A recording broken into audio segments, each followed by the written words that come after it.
The topic is fashion show of a believer. ఈరోజు యొక్క అంశం ఏంటంటే ఒక విశ్వాసి యొక్క తన యొక్క జీవన విధానం ఎలా ఉంటుంది అనేది చూద్దాం. Right? I have titled it as fashion show. I don't know what they call it in Telugu. Fashion show అంటే వారి యొక్క బాహ్యంగా వారు ఎలా ఉంటారు, వారి యొక్క ప్రవర్తన ఎలా ఉంటుంది, వారి యొక్క జీవన విధానం కానీ ప్రవర్తన కానీ ఎలా ఉంటుంది. What does it come to your mind when we call the word fashion show? Fashion show అంటే ఏంటి దాని యొక్క ఉద్దేశం? Pridefulness. Not spiritual. Showing off your beauty. Showing off beauty and dress, mainly dress, right? That's why they wear different types of dress and then they show off for fashion show అంటే main ముఖ్యంగా ఏంటంటే డ్రెస్సులు, రకరకాలైనటువంటి దుస్తులు ధరించి వారు చూపించి ఆ దుస్తుల ద్వారా తమ వ్యాపారం చేసుకున్నట్టుగా దుస్తులు అనేది వేసుకొని చూపించడం. Dress makes a very important part of our life. వస్త్రాలు అవి చాలా మన యొక్క జీవితంలో ప్రాముఖ్యమైనటువంటి విషయాలు. Right? And we can live without food or water, but we cannot live without dress. మనం ఆహారం లేకుండా నీరు లేకుండా ఉండొచ్చు, కానీ వస్త్రాలు తొడుక్కోకుండా మనం ఉండలేము. Especially in this cold time, we need more dress. ఈ యొక్క చలికాలంలో మనకి ఇంకా చాలా రకరకాల స్వెటర్ లాంటి ఇంకా ఎక్కువ కావాల్సి ఉంటుంది. Right? The main thing that differentiates a human being and an animal is dress. జంతువులకి మనుషులకి ఉన్నటువంటి వ్యత్యాసం ఏంటంటే వస్త్రధారణ. Right? Even certain types of Christians are identified based on their dress. కొంతమంది క్రైస్తవుల్ని వారి యొక్క వేసుకున్నటువంటి వస్త్ర విధానాన్ని బట్టి వారిని గుర్తించవచ్చు వీళ్ళు క్రైస్తవులు. Right? So Pentecostal don't wear jewels, they wear white and white, so we can immediately know that they are Pentecostals. కొంతమంది క్రైస్తవులు విశ్వాసులు పెద్దకొస్త సంఘం వారు ఏం చేస్తారంటే వాళ్ళు తెల్లని దుస్తులు ధరిస్తారు, ఆభరణాలు ఏం ధరించకుండా చాలా సింపుల్ వస్తారు, సాధారణంగా తెల్లని దుస్తులు ధరిస్తూ ఉంటారు. So garments define the place we are living in, right? Like the North Indians wear dress differently, the South Indians wear dress differently, the people in different countries wear different kind of dress. If you go to Africa, they'll be having a different kind of cap and so much thing, right? In Northeast wear so there are so many different kinds of dress that people wear, and that defines the culture. ఇక మనం చూసినట్లయితే వస్త్రధారణ అనేది ఆ యొక్క దేశాన్ని బట్టి లేదా వారికి ఉన్నటువంటి ప్రాంతాన్ని బట్టి చాలా రకరకాలుగా ఉంటుంది. సౌత్ ఆఫ్రికాలో అయితే వారు ఒక రకంగా తలపాగా ధరించి ఇంకో రకంగా ఉంటుంది, లేదా నార్త్ ఇండియన్ అయితే సౌత్ ఇండియన్ అయితే అట్లా చాలా మంది వారి యొక్క ప్రాంతీయతను బట్టి వారి యొక్క వస్త్రధారణ అనేది రకరకాలుగా ఉంటుంది. Right? So the first thing that we see, even in the first book of the Bible, when Adam and Eve lost the glory that was covering them, even though they were without dress, but the glory which was covering them, when they sinned and they lost the glory, that is when they saw that they were naked. ఆదాము విషయానికి వస్తే వారికి ఒక రకమైనటువంటి మంచి మహిమ కలిగినటువంటి మహిమ అనేది వాళ్ళకి వస్త్రంగా అనేది ఉంది. ఎప్పుడైతే వారు పాపం చేశారో వారికి ఉన్నటువంటి మహిమ అనేది వాళ్ళ దగ్గర నుంచి తొలగిపోయింది, కాబట్టి అప్పుడు వారు దిగంబరులుగా ఉన్నారు. So the first thing that God did was He sacrificed an animal and brought the skin of the animal to cover Adam and Eve and took care of Adam and Eve. వారు ఎప్పుడైతే పాపం చేసి ఉన్నారో దేవుడు ఏం చేస్తున్నాడు, వారిని అలా విడిచిపెట్టలేదు దిగంబరులుగా. దేవుడు జంతువుని బలిగా అర్పించిన తర్వాత జంతు చర్మాన్ని తీసి వారికి వస్త్రాలుగా తొలగించాడు. So to cover the shame of a human being, a sacrifice was needed, and an animal was sacrificed to cover the human being's shame. వారు చేసినటువంటి తప్పులకి లేదా మానవాళి యొక్క తప్పులకి ప్రత్యామ్నాయంగా ఒక జంతువు అనేది భరించవలసి ఉంటుంది.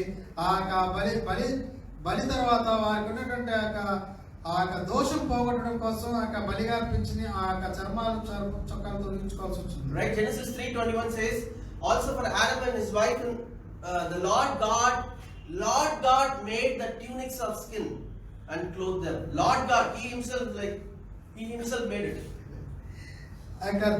దేవుడైనటువంటి యెహోవా ఆయన ఆదాము వాళ్ళకి ఒక చర్మపు చొక్కాలను ఆయన చేసి ఉన్నాడు. ఆ జంతువుని బలిగా అర్పించి ఆ చర్మపు చొక్కాలను ఆయన చేసి వాళ్ళకి ఆ వస్త్రాలు ధరింపజేసి ఉన్నాడు. Right?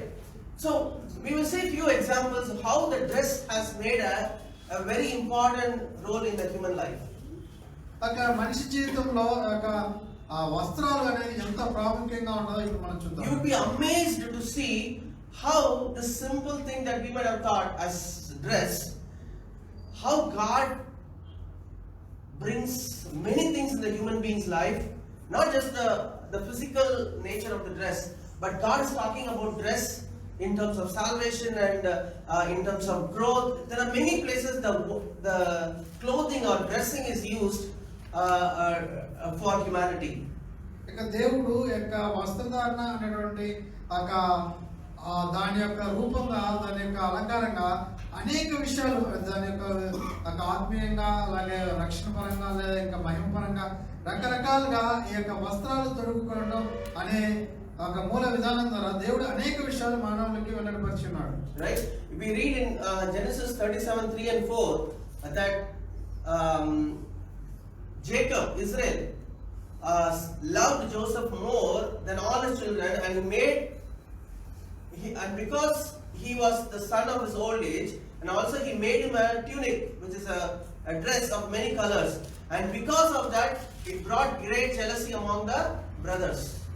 ఆదికాండం 37:3 మనం చూసినట్లయితే, మరి యోసేపు ఇశ్రాయేలు వృద్ధాప్యం ముందు పుట్టిన కుమారుడు కనుక తన కుమారులందరికంటే ఎక్కువగా అతను ప్రేమించి అతని కొరకు విచిత్రమైన నిలువుటంగి కుట్టించును. అతని సహోదరులు తమ తండ్రి అతనిని తమ అందరికంటే ఎక్కువగా ప్రేమించడం చూసినప్పుడు వారు అతని మీద పగబట్టి అతని మీద పగబట్టారు. Right? Today somebody wears a pattu saree or silk saree, immediately jealousy comes. ఇక్కడ చాలా రకాల పట్టు వస్త్రాలు అనేవి, పట్టు చీరలు అనేవి ఉంటాయి. ఒకళ్ళు దొరుకుంటే ఇంకొకళ్ళకి అదే రకమైనటువంటి అసూయ లేదా నాకు కూడా కావాలి అని అనిపిస్తూ ఉంటుంది. Right? And that led, because of this, though they were already jealousy or were having an ill opinion because of Joseph's dreams, but the dress culminated what is his destiny going to be, his destiny in Egypt and destiny he to become a king and a prime minister, all were determined from this point. ఇక్కడ యోసేపుకున్నటువంటి ఆ నిలువుటంగి చొక్కా, అదే ఏదైతే నిలువుటంగి యాకోబు ఏదైతే ఇచ్చినాడో అందమైనటువంటిది, అదే యోసేపు జీవితాన్ని మొత్తాన్ని మార్చేసింది. అక్కడ నుంచి ఆ సహోదరుల నుంచి వేరుపడటం, అలాగే ఐగుప్తికి వెళ్ళడము, అక్కడ చర్చల్లో ఉండడం, తర్వాత మంచిగా ఐగుప్తు మొత్తానికి రాజుగా ఉండడం, నియమించబడడం, ఇదంతా కూడా తనకి ఇవ్వబడినటువంటి మొట్టమొదట మంచి అంగి మొత్తం మార్చేసింది. Right? And in Genesis 27:15 and 16, when Rebecca wanted to deceive Isaac, right, by siding with Jacob, she gave an advice, right? Then Rebecca took the choice clothes of her elder son Esau, Genesis 27:15 and 16, and which were with her in the house, and put them on Jacob, her younger son, and she put the skins of the kids of the goats on his hands and the smooth part of his neck. ఇంకా మరియు తన జ్యేష్ఠ కుమారుడు యేసోవుకు సొగసైన వస్త్రములు ఇంకా తన ఎంత ఉండను కనుక ఇంకా వాటిని తీసి తన చిన్న కుమారుడు యాకోబునకు తొడిగించి ఆ మేక పిల్లల చర్మములతో అతని చేతులను అతని మెడను కప్పి ఉంచును. Right? And this dressing brought a great enmity between Esau and Jacob, because now Isaac was deceived, because that he wanted to give a blessing to Esau, and because of the dress he got deceived and he gave the blessing to Jacob, and that brought a great rift. If you see even the history of the olden Israel, always there was a fight between Esau and the Israel or the Edomites. From Esau the people called Edomites came, and there was a great fight between Edomites and the Israelites. ఇక్కడ మనం యేసోవుకి యాకోబుకి వీరిద్దరి మధ్య ఉన్నటువంటి గొప్ప పరస్పర విరుద్ధం ఎందుకు వచ్చిందంటే, యేసోవుకు ఉన్నటువంటి అంగిని తీసి యేసోవు యొక్క డ్రెస్ ని యాకోబుకి ఇవ్వడం ద్వారా అక్కడ నుంచి ఇస్సాకుని మోసపరచడం జరగడం కోసం ఇదంతా జరిగింది. అలా యాకోబు యొక్క దేవుని యొక్క వాగ్దానాలన్నీ యొక్క ప్రమాణాలన్నీ కూడా వాగ్దానాన్ని కూడా పొందుకుని ఉన్నాడు. కాబట్టి ఏసావు సంతతి వారు అన్నటువంటి ఎదోమీయులు అనేటువంటి వారు ఎప్పుడు కూడా ఈ సంతతి ఇజ్రాయెల్ సంతతి వారికి ఎప్పుడు కూడా యుద్ధము లేదా ఒక పోరాటం అనేది జరుగుతూనే ఉంటుంది. Right? And we see in Genesis 38:14 when Tamar wanted to deceive Judah, and she dressed in a certain way. We can read here. So she took off her widow's garments, covered herself with a veil, and wrapped herself, and sat in an open place, which was on the way to Timnah. For she saw that Shelah was grown, and she was not given to him as a wife. So the first husband died, and according to the Jewish tradition, the brother who was not married is supposed to marry the brother's wife, right? And when she saw that he was not given, then she covered herself with a different clothing to deceive Judah. అప్పుడు షేలా పెద్దవాడైనప్పటికీ తాను అతనికి ఇయ్యబడకుండా చూచి తన వైధవ్య వస్త్రములను తీసివేసి ముసుగు వేసుకొని శరీరమంతా కప్పుకొని తిమ్నాతునకు పోవు మార్గంలో నుండి ఆనాయము ద్వారమున కూర్చుండగా యూదా ఆమెను చూచి ఆమె తన ముఖము కప్పుకొనినందున వేస్తే అనుకొని ఆ మార్గమున ఆమె దగ్గరకు పోయి ఆమె తన కోడలని తెలియక నీతో పోయేదని రమ్మని చెప్పాడు. అందుకే ఆమె నాతో వచ్చినట్లా నాకేమిస్తున్నాడు. Right? So we see here the dress is playing a very important role for different courses of human's life. From this point, something else is differently happening, right? And whether in case of Tamar, or whether in case of Isaac, or Jacob, or Esau, or Joseph, everywhere this dressing is it's like a turning point. The dressing was a turning point that is making their life in a different direction altogether. ఇక్కడ మొత్తం మనం చూసినట్లయితే ఇక్కడ మనుషుల జీవితాలు మొత్తం మారిపోవడానికి లేదా వారి యొక్క జీవన విధానం మొత్తం కూడా చాలా వ్యత్యాసంగా వెళ్ళిపోవడానికి కారణం ఏమిటంటే ముఖ్యంగా వారు వేసుకున్నటువంటి యొక్క వస్త్రధారణ, ఆ యొక్క వస్త్రాలు ఒక రకరకాల ఒక్కొక్కరు మోసపుచ్చినట్ల విధంగా ఇక్కడ వస్త్రధారణ చాలా రకాలుగా ఉంది. Right? The way that God covered Adam and Eve by killing an animal and the skin of the animal became a dress, Jesus Christ himself died on the cross to give us a dress. ఎట్లాగైతే దేవుడని యెహోవా ఆ యొక్క జంతువులను వాటి ఉన్నటి చర్మాన్ని ఆదాము వాళ్ళకి చర్మపు చొక్కాలు ఎలాగైతే ఇచ్చి ఉన్నాడో, బట్టలు ఇచ్చి ఉన్నాడో, అలాగే యేసుక్రీస్తు మనకి ఆ రక్షణ వస్త్రాలు అనేటువంటి ఆయన శిలువ ద్వారా ఇచ్చి ఉన్నాడు. Right? If you read Isaiah 61:10, I will greatly rejoice in the Lord, my soul shall be joyful in my God, for he has clothed me. What is that? He has clothed me with the garments of salvation. He has covered me with a robe of righteousness, as a bridegroom decks himself with ornaments, and as a bride adorns herself with her jewels. It is talking about a clothing. It is talking about a clothing here. That the salvation itself is a covering and a clothing upon a man's life. శృంగారమైన బాగా ధరించుకొనిన పెండ్లి కుమారుని రీతిగాను, ఆభరణములతో అలంకరించుకొనిన పెండ్లి కుమార్తె రీతిగాను ఆయన రక్షణ వస్త్రములను నాకు ధరింపజేసి ఉన్నాడు. నీతి అను పైబట్టను నాకు ధరింపజేసి ఉన్నాడు. కాగా యెహోవాను బట్టి మహానందంతో నేను ఆనందించుచున్నాను. నా దేవుని బట్టి నా ఆత్మ ఉల్లసించుచున్నది. One thing I've understood after I became a believer is the unbelievers are in two states in the spirit realm. In the spirit realm, when they see the unbelievers, they are in two different states. నేను రక్షణలోకి వచ్చిన తర్వాత నాకు తెలుసుకున్న విషయం ఏంటంటే అన్యులు క్రీస్తుని ఎరగినటువంటి అవిశ్వాసులు వారి యొక్క ఆత్మీయ ప్రపంచంలో రెండు రకాలుగా జీవిస్తారు. One is blindness, they are completely blind, they don't know the truth, they are completely blind, and the other is they are naked. ఒకటి ఏంటంటే వారు ఆత్మీయంగా గుడ్డితనాన్ని కలిగి ఉంటారు, వారు ఏమాత్రం చూడలేకుండా ఉంటారు ఆత్మీయంగా. రెండవది వారు దిగంబరిగా ఉంటారు. వారికి ఏ మాత్రం బట్టలు లేకున్నటువంటి సిగ్గుతో ఉంటారు. See, at least if a person is not without clothing, if he is not blind, he can go and wear the clothing. Right? Just think of a blind and a naked person. It's a worst state of a human being. ఇక్కడ మన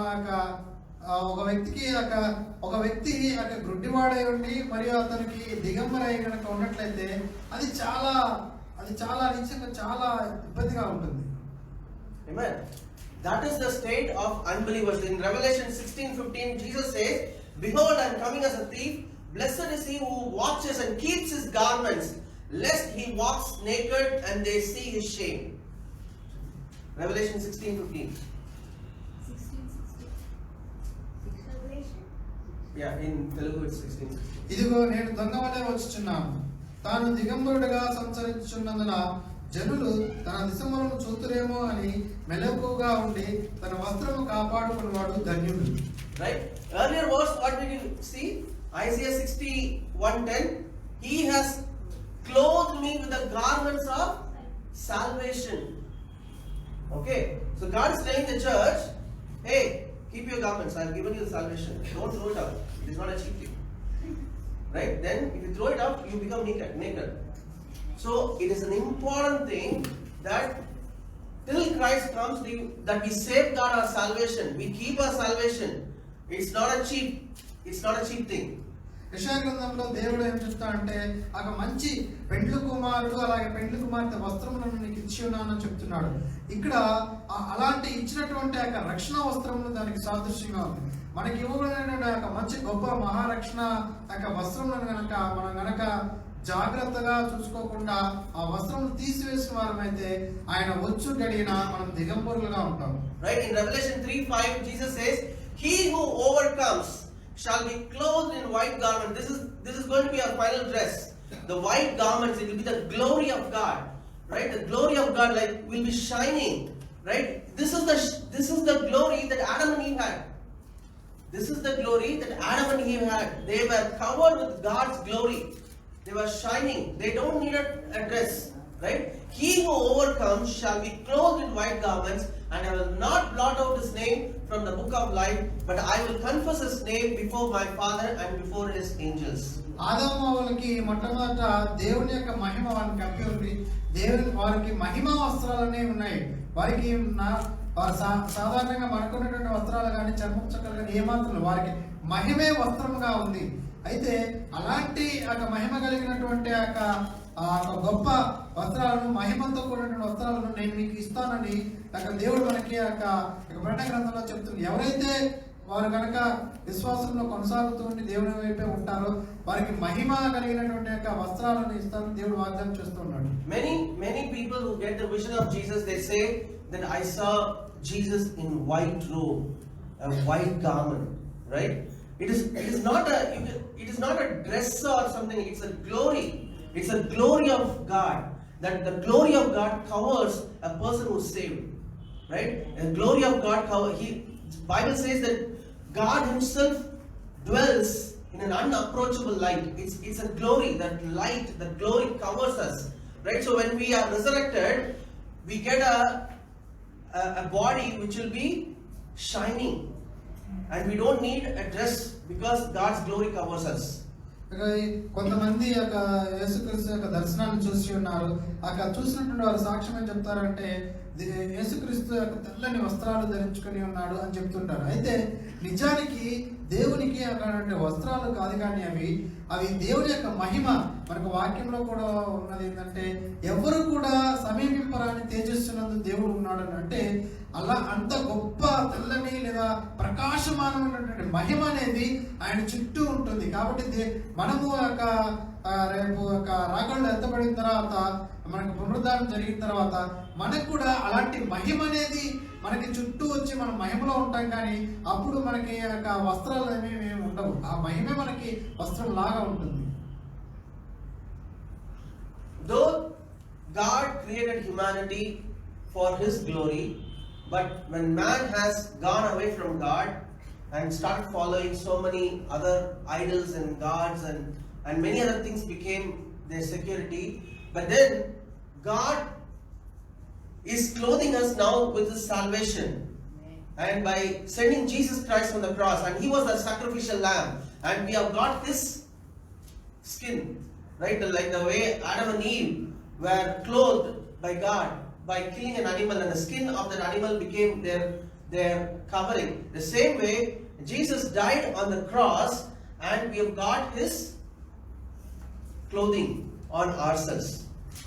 దేవుడు ఒక మనుషులకి ఒక మంచి మానవాళి మొత్తాన్ని సృష్టించి ఒక మానవాళి ఇలా ఉండాలి అని దేవుడు ఒక మంచిగా జీవితాన్ని ఇస్తే ఆ మనుషులు ఏం చేశారంటే దేవుని యొక్క మార్గాన్ని విడిచిపెట్టి తమకంటూ నచ్చిన మార్గంలో వెళ్ళి ఉన్నారు. తమకంటూ తమ యొక్క దేన్నైతే నమ్ముకున్నారో వారి యొక్క ఆస్తిపాస్తుల్ని నమ్ముకొని అవి వారికి ఒక మంచి ఒక కాపుదలుగా ఉన్నట్టుగా వాళ్ళు ఉన్నారు. ఒక ఆదాములకైతే దేవుడు ఒక మంచి ఒక గొప్ప మహిమ కలిగినటువంటి యొక్క వస్త్రాలుగా దేవుడు ఆదాములకు ఇవ్వడం మనం చూస్తాం. Just because that God has created billions and billions of people in this world, He will not lower His standard. Oh, people are not now respecting me. People are not coming to me. So let me lower the standard. I had this much level, this much bar. My salvation standard was this much bar. Let me bring it down so that many people can come. No, He will never ever do it. Broad is the way of destruction. Jesus said, broad is the way of destruction. Narrow is the path of life. He is not trying to get more people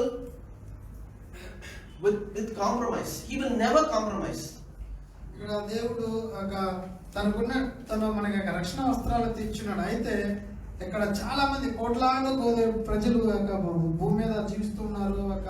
అలాగే చాలా మంది మానవాళి అసంఖ్యాకమైన మానవాళి అయితే ఉంది. అయితే వీరందరూ దేవుని యొక్క రాజ్యంలోకి రావాలంటే దేవుని యొక్క రక్షణ అనేది గొప్ప దేవుని యొక్క స్టాండర్డ్స్ దరిచేరాలంటే అందరూ రాలేకపోతున్నారు. యేసుక్రీస్తు చెప్పి ఉన్నాడు, ఆ నాశనానికి పో మార్గం విశాలము అని చెప్తున్నాడు.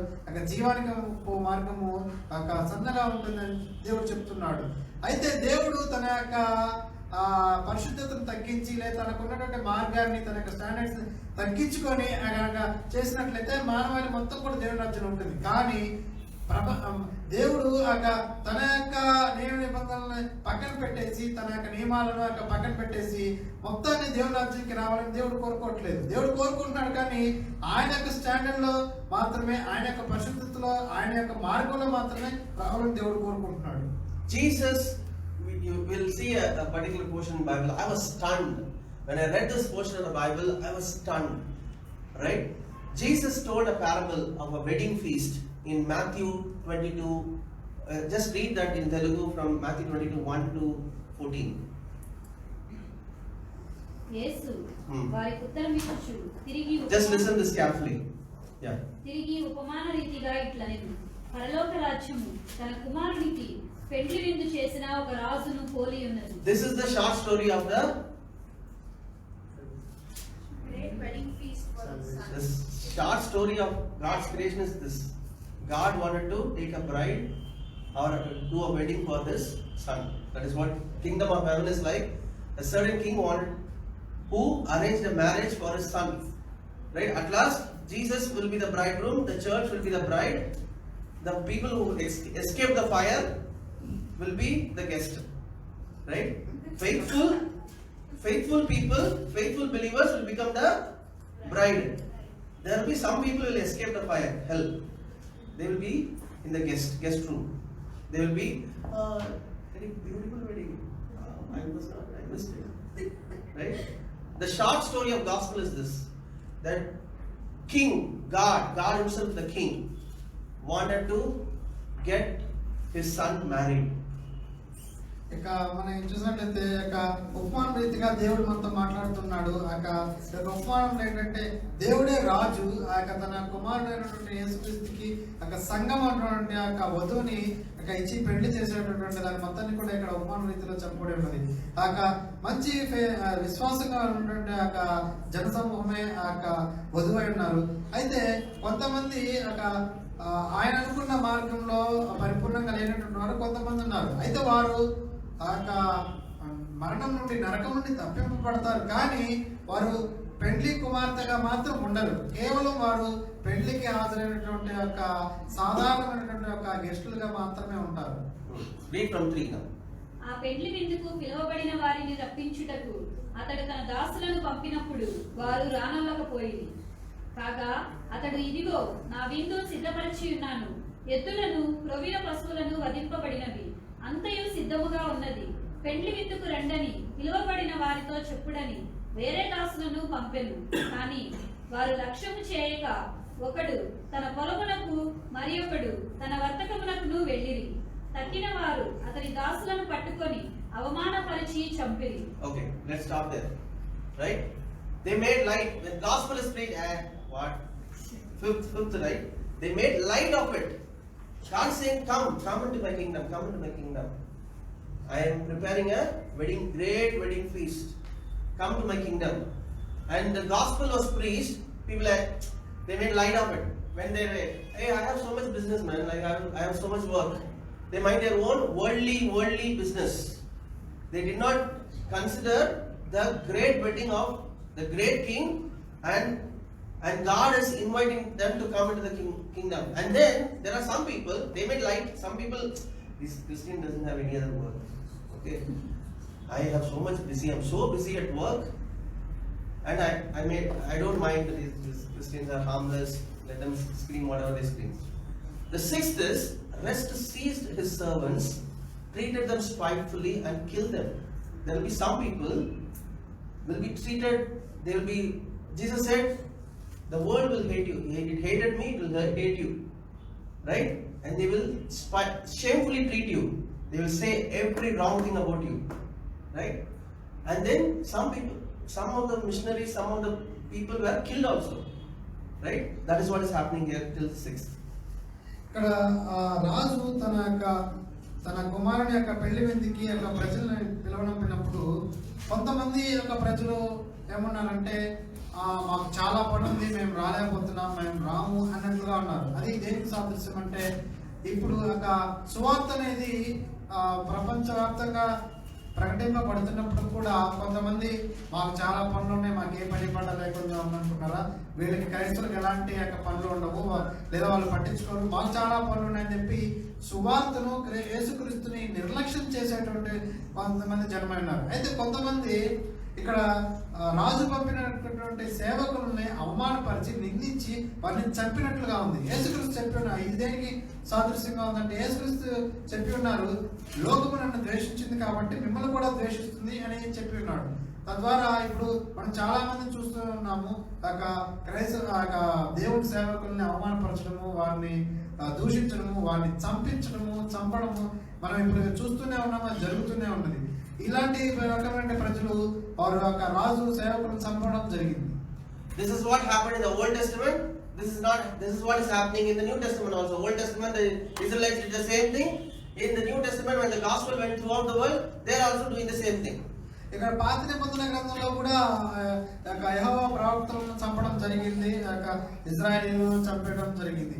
అలాగే కొత్త నిబంధన గ్రంథంలో యేసుక్రీస్తు వచ్చిన తర్వాత కూడా ఇప్పుడు ప్రకటించబడుతున్నటువంటి కొత్త నిబంధన గ్రంథంలో కూడా సేవకుల్ని, అపోస్తుల్ని లేదా సేవకుల్ని మొత్తాన్ని కూడా చంపుతూ ఉన్నారు, అవమానపరుస్తున్నారు. ఇది పాత నిబంధన, కొత్త నిబంధన, ఇది జరుగుతూనే ఉంది. Okay, now 7th verse, read 7th verse. కాబట్టి రాజు కోపపడి తన దండ్లను పంపి ఆ నరహంతకులను సంహరించి వారి పట్టణము తగలబెట్టించెను. The wrath of God comes upon the unrighteous. When his servants are killed, when the righteous people are killed for preaching the good news, one day the vengeance will come. Vengeance will devour like fire, will consume all his enemies. ఇక్కడ రాజు తన సేవకులను చంపించినటువంటి నరహంతకులను పట్టుకొని ఏ రకంగా అయితే వారిని సంహరించి వారి పట్టణం తగలబెట్టినాడో అతను రాజు ఉన్నాడు. రాజుని అవమానించారు కాబట్టి రాజు అది చేసి ఉన్నాడు. దీనికి సాదృశ్యం ఏంటంటే, దేవుడు ఆఖరి దినాన ఏం చేస్తాడంటే చరిత్రకి ఒక ముగింపు పెట్టి తన సేవకుల్ని తన యొక్క బిడ్డలు నీతిమంతుడు తన పిల్లలు సువార్త ప్రకటిస్తున్నప్పుడు వారిని తిరస్కరించి వారిని చంపడం జరిగింది. కాబట్టి ఇలాంటి నరాంతకులైనటువంటి అవిశ్వాసుల్ని దేవుడు తన యొక్క దండన చేత అగ్ని చేత దహించి వేయడం జరుగుతుంది. వారి యొక్క తీర్పు అనేది ఉంటుంది. Hebrews 10:31. Hebrews 10:31. We'll quickly read this and then we'll go back to this. Hebrews 10:31. జీవము గల దేవుని చేతిలో పడుట భయంకరం.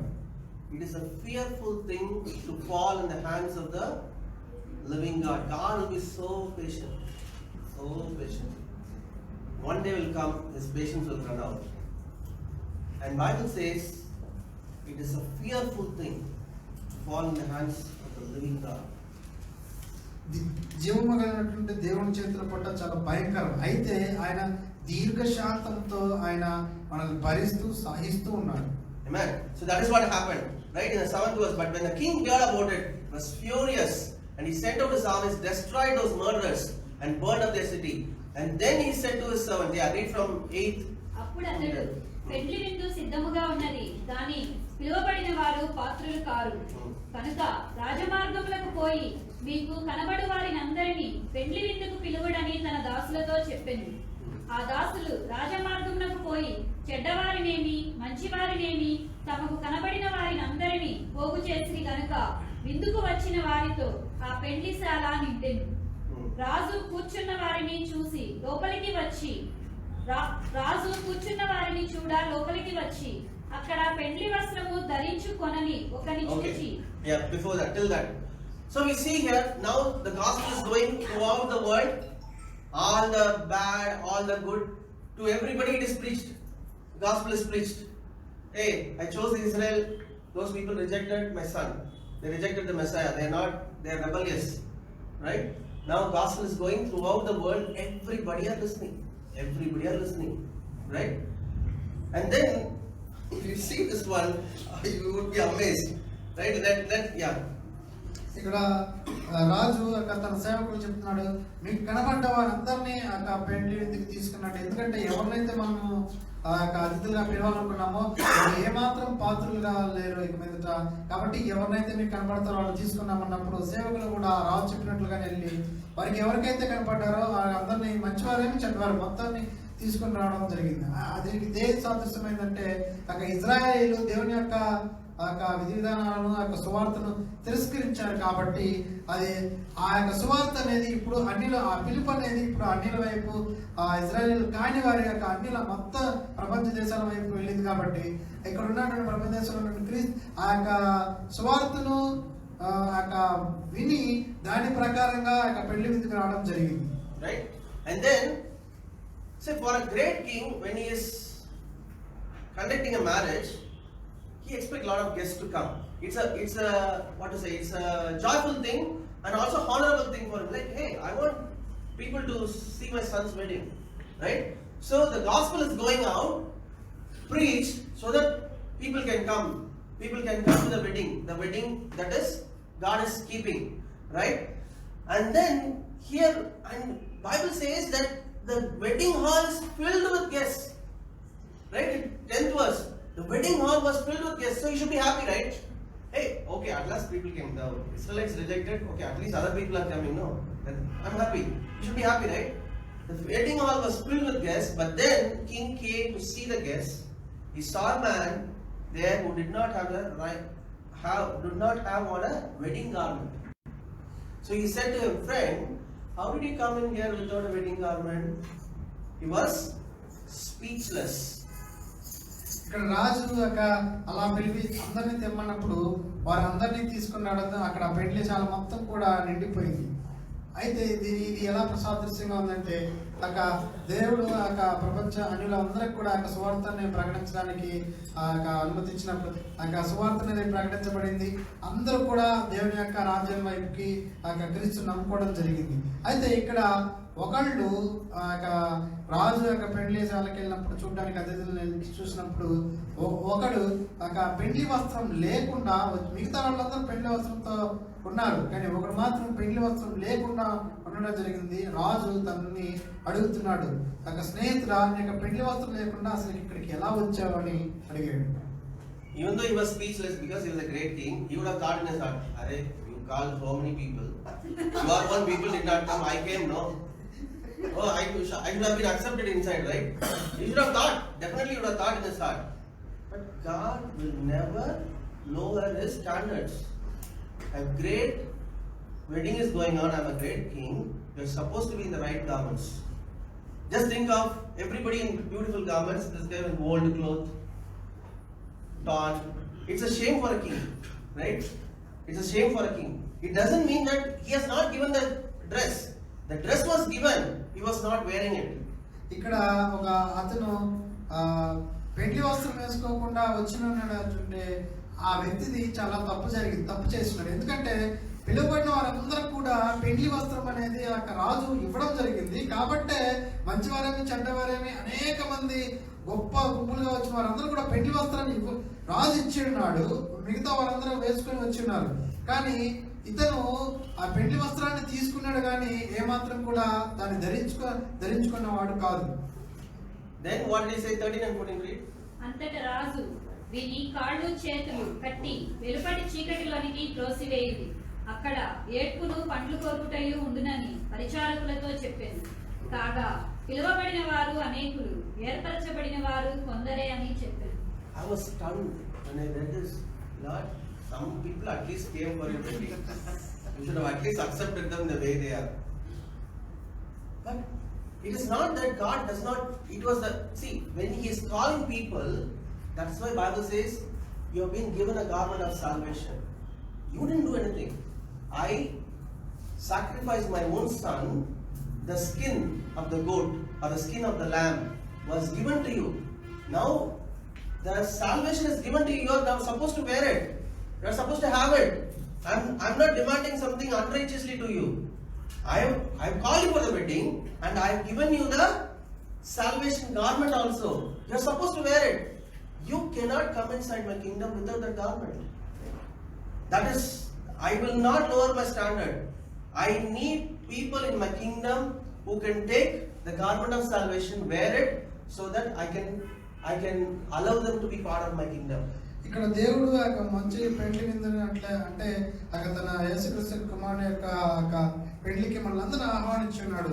అయితే మనందరం కూడా అయితే ఇక్కడ జరుగుతుంది ఏంటంటే ఆ దేవుడు తన కుమారుని పెళ్లి విందు కోసం ఒక ఏర్పాటు అనేది, ఒక నియమాన్ని అనేది ఇచ్చి ఉన్నాడు. అదేంటంటే బలిగా అర్పించినటువంటి జంతువుల యొక్క చర్మాన్ని అంటే రక్షణ వస్త్రాలని యేసుక్రీస్తులో బలియాగం అయినప్పుడు మనకి రక్షణ అనేది రావడం జరిగింది.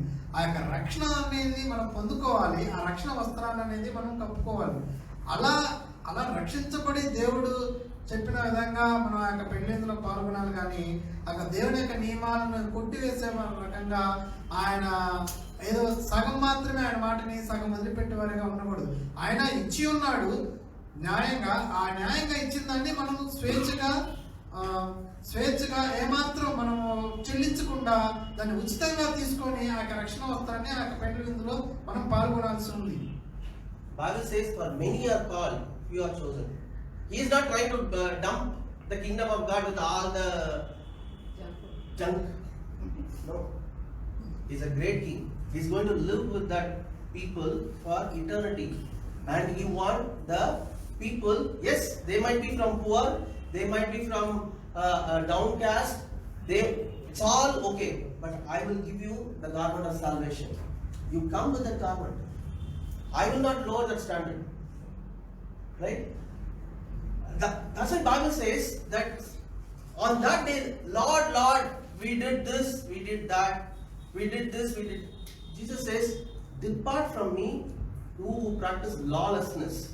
Who are those people who said, "Lord, Lord"? Other people will not know Lord, right? Jesus as Lord, right? Yes. It is all about the gospel has gone. Yes, people are doing certain things, but He will never lower His standard. Okay, you preach the gospel, no. You did a wicked thing and did an unrighteous life for your whole life. Though I warned you many times, you did not change. But that's okay, you preach, no, I will allow you into kingdom. No. He will not allow. that should bring a fear in our hearts that I should live righteously. I cannot deceive God. I can deceive people. I cannot deceive God. He will watch everything in my life. And one day it will be exposed. And it will be a shameful day. So we better know the seriousness of to live. See, that's why I keep saying, if you are humble, and if you want, even if you are weak, and if you are not able to do certain things, you can always go back to the Lord and ask, Lord, I'm struggling, help me. God will clothe you. God gives grace to the humble. It's a clothing comes to you again. But when we are rebellious, no, I became a Christian, I took baptism, I did all this thing, and I will do all these fake things only. You cannot change me. One day will come. Put a full stop. You did this, that, and all, it doesn't matter for me. I will never lower my standard. You better. So, when I saw this verse, right? Okay, so many people are rejecting. Some people at least heard, but they had a bad life. That's okay, right? No, it's not okay. In God's sight, He will never lower His standard. That should bring a reverential fear on God that I need to have my life right. ఇక్కడ దేవుడు అనేక మందిని పిలిచి ఉన్నాడు, అనేక మందిని యొక్క రక్షణ ఇచ్చున్నాడు, అనేక మందిని యొక్క తన యొక్క కుమారుని యొక్క పెండ్లి విందులకి మనందరికి యొక్క రక్షణ అనేది ఇచ్చి ఉన్నాడు. అయితే ఇక్కడ తన యొక్క మార్గాన్ని తగ్గించుకునే విధంగా లేడు, తన యొక్క నియమాన్ని పక్కన పెట్టే విధంగా లేదు. తాను రాజమార్గాన్ని ఎంచుకొని అందరినీ పిలుచుకున్నాడు. అయితే కొంతమంది ధనికులు ఉండొచ్చు, కొంతమంది పేదలు ఉండొచ్చు, కొంతమంది యొక్క సమాజంలో విలువైన వారు ఉండొచ్చు, నిరక్షరాస్యులు ఉండొచ్చు, విలువలేని వారు ఉండొచ్చు, విలువైన వారు ఉండొచ్చు. అందరినీ కూడా దేవుడు పిలుచుకున్నాడు ప్రేమతో. అయితే దేవుడు ఒక ఏర్పాటు అనేది, ఒక సిద్ధపాటు అనేది నియమించాడు. క్రీస్తు ద్వారా, రక్షణ ద్వారా మాత్రమే ఆయన దగ్గరికి రావాలనేటువంటి ఒక నియమాన్ని ప్రపంచమైన వాళ్ళందరికీ అదే నియమాన్ని పెట్టినాడు. హెచ్చుతగ్గులు ఏమీ లేదు, ఒకే నియమాన్ని పెట్టినాడు. ఎవరైతే యేసుక్రీస్తు ద్వారా తమ యొక్క పాపాలను విడిచిపెట్టుకొని ఆ రక్షణ వస్త్రాన్ని తీసుకొని అంతం వరకు ఆయన యొక్క సన్నిధిని కనిపెట్టుకొని ఉంటారో వారు మాత్రమే ఆయనతో పాటు నిత్యత్వంలో ఎప్పటికీ నిలిచి ఉంటారు. అంతేగాని ఏదో ఎప్పుడో ఒకసారి రక్షణ పొంది జీవితం మొత్తం క్రీస్తుకు తగినట్టుగా, దేవునికి తగినటువంటిగా జీవించలేకపోతే అది ఏమాత్రం సాధ్యపడదు. అందుకే వాక్యంలో ప్రభా అంతా నిశ్చితంగా చేసి ఉన్నాము, నీ యొక్క నామంలో మేము దేవాలయంలో కొట్టాను, నీ పని చేసి ఉన్నాము అని చాలా మంది చెప్తూ ఉంటారు. వారు ఏదో దేవుని సేవ చేసినంత మాత్రాన, లేదా నలుగురిని, లేదా చాలా మంది దేవుని తమ ద్వారా అనేక మంది క్రీస్తు తెలుసుకున్నప్పటికీ కూడా తమ యొక్క జీవితాలు కనుక దేవుని యొక్క మార్గంలో చివరి వరకు సరకరంగా లేకపోతే, ఒకవేళ ఏదైనా హంబుల్ హార్ట్ అంటే వినయముతో కూడినటువంటి తగ్గింపు దేవుణ్ణి మోసపుచ్చేటువంటిది కాకుండా తమ యొక్క జీవితాలను బాగుపరుచుకోవాలని ఉండి చాలా బలహీనతలతో కనుక ఉండి ఉన్నట్లయితే నా కృపాసింహాసనం వద్దకు రండి అనేటువంటి వాక్యాన్ని మనం ఆధారం చేసుకుని వెళ్ళవచ్చు. ఆయన మనకి బలహీనతలన్నీ తొలగించి మనం స్వచ్ఛందంగా ఆయన సన్నిధిలో ఉండొచ్చు. అలా కాకుండా దేవుడిని మోసపరిచే విధంగా నేను ఆ బిల్డింగ్లు కట్టాను, ఆ సేవ చేశాను, నా ద్వారా అనేక మంది రక్షించబడ్డారు, నాకు ఇప్పుడు నా యొక్క జీవితం కనుక సరిగ్గా లేకపోతే దేవుడు ఏమాత్రం కూడా అలాంటి జీవితాలను కూడా ఏమాత్రం కూడా ఆయన నిత్యత్వంలోకి తీసుకొని మాత్రం రాడు. So in our life, God has given us a salvation. First thing is, an unbeliever is naked and God gives a robe. But then when we are living the Christian life, sometimes our garments are defiled when we sin, when we do mistakes, right?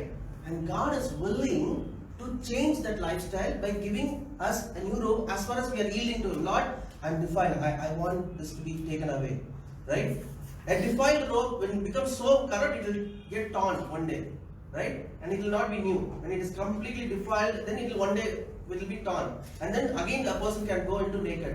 But then when that is defiled, immediately we need to run to the Lord so that God can again clothe us with, He can wash us again, cleanse us again, and then give us a robe again, right? But when we don't allow the correction, when it is continuously defiled, that is when that person was thrown out, right? So God allows the correction, God continuously cleanses us, and we should allow the Lord to do it. And we have to yield into the Lord to do it. క్రీస్తుని ఎరగనటువంటి వారికి అన్నిటికీ వారు ఎలా ఉన్నారంటే వారు దిగంబరులై వస్త్రం లేకుండా ఉన్నారు. అలాంటి వారికి దేవుడు రక్షణ అనేటువంటి వస్త్రాన్ని ఇచ్చి ఉన్నప్పుడు ఆ యొక్క రక్షణ వస్త్రాన్ని తీసుకున్నప్పుడు బాగానే ఉంటుంది. అయితే ఆ దేవుడితో సహవాసంలో కనుక ఆ ప్రతిరోజు కనుక లేకపోతే ఆ యొక్క వస్త్రం అనేది పాతపడిపోవడము, మల్యమైపోవడము, బలహీనపడిపోవడం అనేది జరుగుతుంటుంది. అయితే అలాంటి సమయంలో దేవుడు ఆ యొక్క సరి చేయడాన్ని మొదలుపెట్టినప్పుడు మనము ఖచ్చితంగా ఆయనకు లోబడుతూ ఆయన మనలో ఆ యొక్క ఏవైతే ఉంచాలో ఏవైతే తీసాలో వాటన్నిటికీ మనం లోబడుతూ ఉన్నప్పుడు అంతా బాగానే ఉంటుంది. అలా కాకపోతే ఆయనకు లోబడకుండా మనము మనకి ఇష్టం వచ్చినట్లే ఉంటాము అంటే ఒకనొక దినమున ఆ యొక్క రక్షణ వస్త్రం అనేది బాగా చినిగిపోతుంది.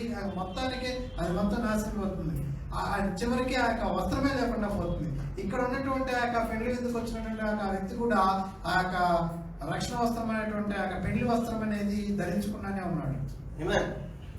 So we need to allow the Lord to continuously wash us. When it is washed, again the clothing is becoming new. మనము ప్రతిదినం కూడా ఆ యొక్క వాక్యం అనేటువంటి వాక్యంతో దేవుని యొక్క సన్నిధి ద్వారా కడగబడుతూనే ఉండాలి. అలా కడగబడుతూనే ఉంటే మన యొక్క రక్షణ వస్త్రం అనేది చాలా ప్రకాశమానంగా చాలా శుభ్రంగా ఉంటుంది. లేదంటే అది చాలా మురికిగా ఉంటుంది. Right? That's why we say about the fasting prayer and the Bible study, especially during the time of fasting prayer. What happens? We humble ourselves, Lord. Yes, there are many things that are coming back to my life, and I want you to work in my life, wash my life. Right? The recent 3 days fasting prayer when we took, it is all about the church yielding to the Lord. Yes, we are becoming defiled. We are going back to the world. We are becoming defiled. Something is corrupting us, but the Spirit of God who is there in us gives that unction. Hey, get corrected, get changed, get clothed again, and remove your filthiness away from you. And when we allow the Lord to do it, then what happens? God can renew our clothing again. మన యొక్క రక్షణ వస్త్రాలు ఏవైతే ఉన్నాయో అవి మన ప్రపంచంలో జీవిస్తున్నాం వాటి లోకంలో అవి తరచుగా మురికి పడుతూ ఉంటాయి, మలినమవుతూ ఉంటాయి. అయితే మనం ఎప్పుడైతే దేవుని యొక్క సన్నిధికి వస్తూ ఉంటామో ఆ యొక్క బైబిల్ స్టడీస్ కానీ ఉపవాస ప్రార్థనలకి ఇలాంటి ఆదివారపు సహవాసాలకి మరి ముఖ్యంగా ఉపవాస ప్రార్థనలు ఏంటంటే మనం చూసి ఉన్నాం. మనం ఒక 3 రోజులు మనం ఉపవాస ప్రార్థనలు గడిపి ఉన్నాం. మనం ఒప్పుకుంటున్నాము, లోబడుతున్నాము, చెబుతున్నాము ఏంటంటే మా యొక్క వస్త్రాలు మలినమవుతూ ఉన్నాయి, మేము లోకంలో ఉన్నాము, కొన్ని యొక్క తప్పిదాలు మనకు జరుగుతున్నాయి బలహీనతల వల్ల అని మనం ఒప్పుకుంటున్నాము. కాబట్టి ఆ దేవుడి దగ్గరికి ఆ ఉపవాస ప్రార్థనలో లోబడి వచ్చి ఉన్నప్పుడు ఏమవుతుందంటే దేవుడు తన యొక్క సన్నిధి ద్వారా, తన యొక్క కృప ద్వారా, వాక్యం ద్వారా మనల్ని కడగడం ద్వారా మనకున్నటువంటి ఆ మలినమైనటువంటి ఆ రక్షణ వస్త్రాలు అనేది మళ్ళా ప్రకాశమానంగా శుభ్రం అవుతూ ఉంటాయి. Right, with this verse we'll close. We'll see this Zechariah 3:4. Zechariah 3:4. Then he answered and spoke to those who stood before him, saying, Take away the filthy garments from him. And to him he said, See, I have removed your iniquity from you, and I will clothe you with rich robes. దూత దగ్గర నిలిచి ఉన్న పిలిచి ఇతని మైల బట్టలు అంటే మురికి బట్టలు తీసివేయడని ఆజ్ఞాపించి, నేను నీ దోషమును పరిహరించి ప్రశస్తమైన వస్త్రములతో నిన్ను అలంకరించుచున్నానని సెలవిచ్చాను. Man, he's saying that he's equating the filthy garments to what? Sin. ఇక్కడ దేవుడు ఏం చెప్తున్నాడంటే ఈ యొక్క మలినటువంటి యొక్క మురికిగా ఉన్నటువంటి బట్టలు దేనితో పోలుస్తున్నారంటే పాపంతో పోలుస్తున్నాడు దేవుడు. That person had a clothing, received a clothing, but then it started becoming, he was in a sin or he became defiled, but because this person is healing now, God is saying that take away this filthy garment from him, and by that what is happening? His sin, our iniquity is taken away. So when we yield to the Lord in our sinful state, God is saying, I will remove the sin from your life and I will take away the filthy garments which has corrupted. I gave you this dress, you corrupted it, that's okay, but since you are yielding, I will take away this and I will give you a clothing which is a rich robe. That is what is needed for wedding. Rich. Will you go very simple to a wedding, for a king's wedding? You will, yesterday our Vinay was perfectly dressed, right? Wedding garments.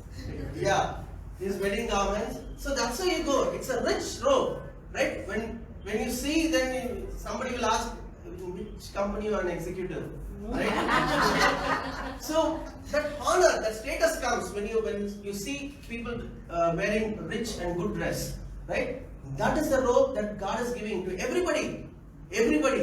He will not lower the standard. You are going for a wedding, a king's wedding, right? I am giving you the rich robe, but you are supposed to wear it. If you come, no, take that person, throw away. I am not here to add junk into my kingdom. I am here for righteous people who will wear my righteousness. I have the righteousness, and I am clothing you with that righteousness. That's a rich robe, and I am giving that robe. Take it. Be humble. Receive the correction. Take away the filthy garments, and I will clothe you with rich robe. మనం మలినమైనటువంటి యొక్క వస్త్రాలు ఎప్పుడైతే ఉంటాయో అప్పుడు మనకు అర్థమైనప్పుడు మనం దేవుని సన్నిధికి వెళ్ళి మన కనుక లోబడినట్లయితే, అంటే ఆ యొక్క దేవుని సన్నిధిలో మన యొక్క తప్పిదాన్ని ఒప్పుకున్నట్లే, మనం ఉన్న పరంగా అవును నా యొక్క స్థితి బాగలేదని దేవుని సన్నిధిలో నిజంగా నిజాయితీగా మనం ఒప్పుకున్నట్లయితే దేవుడు ఏం చేస్తాడంటే, నీవు ఒప్పుకున్నావు, లోబడుతున్నావు కాబట్టి, సరిచేయబడటానికి నువ్వు ఇష్టపడుతున్నావు కాబట్టి ఈ యొక్క వస్త్రాలను తీసివేసి ఇంకా మంచి ఖరీదైనటువంటి మంచి వస్త్రాలను, ప్రకాశమైనటువంటి మహిమ వస్త్రాలను నీకు, అంటే మంచి వస్త్రాలను నీకు ఇస్తాను, నా నీతి అను ఒక వస్త్రాలను నీకు ఇచ్చి నిన్ను మంచిగా ఉంచుతానని దేవుడు చెప్తున్నాడు. మనకి ఉన్నటువంటి ఆ మలాలన్నింటినీ కూడా మనం దేవుని యొక్క సన్నిధిలో నుంచి మనము అన్నింటినీ ఒప్పుకొని విడిచిపెడితే దేవుడు తనదైన శైలిలో తన యొక్క నీతిని ఇస్తాడు. మన నీతి కాదు, కానీ మన నీతి అనేది చాలా మలినమైపోయి ఉంటుంది. దేవుని నీతి ద్వారా దేవుని యొక్క వస్త్రాలు అనేది అది దేవుడు దయచేసేది. అవి మనం తీసుకొని స్వీకరించాలి. ఆ దేవుడు తీర్చిదిద్దే దిద్దుబాటుకి మనము ఒప్పుకోవాలి, దాని ప్రకారంగా అనుసరించాలి. అప్పుడు మనం చక్కగా పెళ్లి విందులో పాల్గొంటాం. Amen. So let's have this heart of being humble to receive God's rich robe to us, so that when we receive that robe, we are ready for the wedding. And I want the church to be wearing the wedding garment, not the rich robe to attend the wedding. For attending the wedding itself, rich robe is needed. That will escape the fire of hell. That is not the real bride. They are called for the wedding. The real bride is so precious in the sight of God. So precious. ఇక మనము దేవుని యొక్క దేవుడు ఇచ్చినటువంటి మంచి గొప్ప ఖరీదైనటువంటి గొప్ప నీతి గల వస్త్రాన్ని ధరించుకునే వారమై ఉండాలి. నేను కోరుకుంటుంది ఏంటంటే, మన సంఘమంతా కూడా దేవుని యొక్క పెళ్లి విందులో వధువుగా ఉండాలి. వధువు ఇచ్చినటువంటి గొప్ప అలంకారంతో మనం ఉండాలి, వధువు స్థానంలో ఉండాలి. కానీ కేవలం పెళ్లికి వచ్చే అతిథులకు కూడా మంచి ఖరీదైనటువంటి వస్త్రాలు దేవుడు ఇస్తాడు. అయితే మనము అతిథులుగా ఉండకూడదు. నేను కోరుకుంటున్నది ఏంటంటే, మనము వధువు స్థానంలో ఉండి పెళ్లి కుమార్తె వస్త్రాలు అనేది మనం ధరించుకొని మహిమతో ఉండాలి. Amen. So let us live the life to be the bride of Christ. Amen. And it is possible. God has called us to His wedding to be a bride than as a wedding guest. So when we are faithful in the things that God has given us, when we are true, when we love the Lord, when we worship the Lord, when we endure, when we are patient, all those are the beautiful ornaments, right? For a bride, all those are the beautiful ornaments, right? And God will clothe us with a pure dress. God has clothed us with the beautiful ornaments, so that the bride is made ready for the wedding. పెండ్లి కుమార్తె ఎంత సుందరంగా, చాలా బహు సుందరంగా తయారవడం జరుగుతుంది. అట్లాగే పెండ్లి కుమార్తె లాగా మనం దానికోసం పిలువబడ్డాం కాబట్టి మన యొక్క శ్రమల గుండా, మన యొక్క సహనం గుండా, మన యొక్క దీర్ఘశాంతము, అలాగే మనకు అనేకమైన వాటిని గుండా వెళ్తూ ఉన్నప్పుడు వాటన్నిటిలో మనము జయాన్ని జయించుకుంటూ యేసుక్రీస్తు కృప ద్వారా మనం దేవుని సన్నిధిలో కొనసాగుతూ ఉన్నట్లయితే అవన్నీ కూడా ఎలా ఉంటాయి అంటే, జయించుకోవడం అవన్నీ ఎలా ఉంటాయి అంటే, ఒక్కొక్క ఆభరణాలు అనేది మన మీదకి వస్తూ ఉంటాయి. ఉంటాయి. చివరికి మనము ఒక అనేక ఆభరణాలు ధరించుకున్నటువంటి ఒక మంచి సుందరమైనటువంటి పెండ్లి కుమార్తెను పోలి ఉంటాం. Amen. In Revelation 21:2 it says, I saw the holy city, the new Jerusalem, coming down out of heaven from God, prepared as a bride, beautifully dressed for her husband. Right? Bible says that we are the bride of Christ. We are the body of Christ. Right?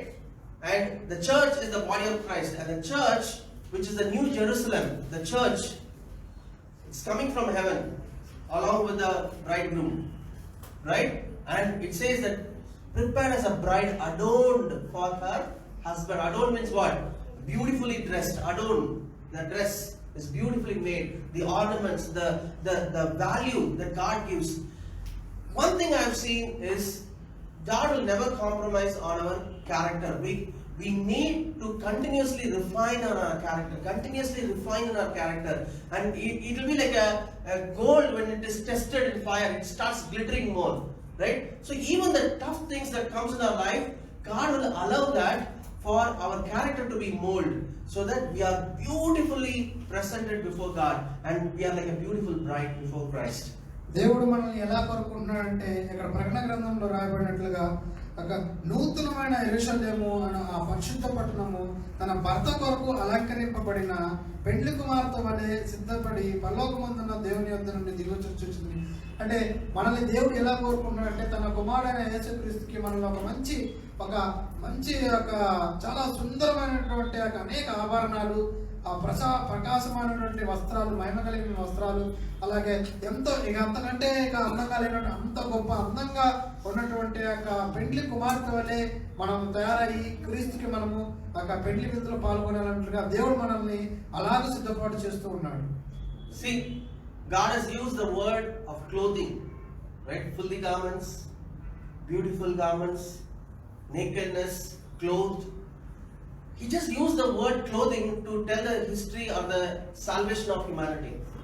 ఆయన వస్త్ర అలంకరణ గురించి, రక్షణ గురించి, అట్లా రక్షణ గురించి చెప్పడం కోసము చరిత్ర మొత్తం కూడా బైబిల్లో ఉన్నటువంటి అనేక సందర్భాల్లో చూసి ఉన్నాము. వస్త్రాల ద్వారా ఎలా అనేది మనం చూస్తున్నాము. ఇవన్నీ కూడా వస్త్రము రక్షణ గురించి చెప్పడం కోసం ఆయన వస్త్రధారణ ద్వారా తన రక్షణ అనేది అక్కడ సూచించబడుతుంది. Amen. God willing, I'll continue to speak about on the clothing and the dress and many other things that God is talking about using that. వస్త్రము ధరించుకుంటా అనే దాని ఉపమానంగా దేవుడు అనేకమైనటువంటి విషయాలను మనకి దేవుడు వెల్లడిపరుస్తూ ఉన్నాడు. Amen. We go into the time of communion now.